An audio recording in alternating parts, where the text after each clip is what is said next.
ഒരുപാട് നിസ്കരിച്ചിട്ടുണ്ട്, ഒരുപാട് നോമ്പ് നോറ്റിട്ടുണ്ട്. പക്ഷേ പള്ളിയിൽ നിന്ന് പുറത്തിറങ്ങിയിട്ട് അന്യന്റെ പച്ചമാംസം തിന്നവനാണ്. രാഷ്ട്രീയത്തിന് വേണ്ടി ഇല്ലാത്ത കഥകൾ പറഞ്ഞതാണ്. തസ്ബീഹ് മാല കയ്യിൽ പിടിച്ചിട്ട് അപ്പുറത്തുള്ളവന്റെ കുറ്റം പറഞ്ഞതാണ്.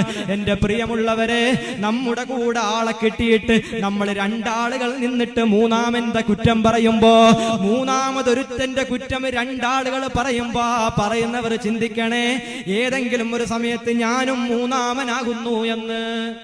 ഞാനും ബഹുമാനപ്പെട്ട ഹാഷിം കായും കൂടിയിട്ട് ഉസ്താദിന്റെ കുറ്റം പറയുമ്പോൾ ഞങ്ങൾ ചിന്തിക്കണം, ഏതെങ്കിലും ഒരു സമയത്ത് ഞാനും മൂന്നാമനാകുന്നുണ്ട്. അതായത് ഉസ്താദും ഞാനും കൂടെ കൂടുമ്പോ അദ്ദേഹത്തിന്റെ കുറ്റം ഞങ്ങൾ പറയില്ല എന്നെന്തുറപ്പാണുള്ളത്? അതുകൊണ്ട് രണ്ടാളുകൾ കുറ്റം പറയുമ്പോൾ വിചാരിക്കുക, മൂന്നാമന്റെ കുറ്റം പറയുമ്പോൾ വിചാരിക്കണം ഞാനും ഏതെങ്കിലും സമയത്ത് മൂന്നാമനാകാറുണ്ട് എന്ന്. അതുകൊണ്ട് ആരെയും കുറ്റം പറയാൻ നിൽക്കണ്ട. അങ്ങനെയൊക്കെ പറഞ്ഞു കഴിഞ്ഞാൽ ഈ ചെയ്തതെന്നൊക്കെ എടുത്ത് കൊടുക്കേണ്ടി വരും. അള്ളാഹു കാത്ത് രക്ഷിക്കട്ടെ. ഒരുപാട്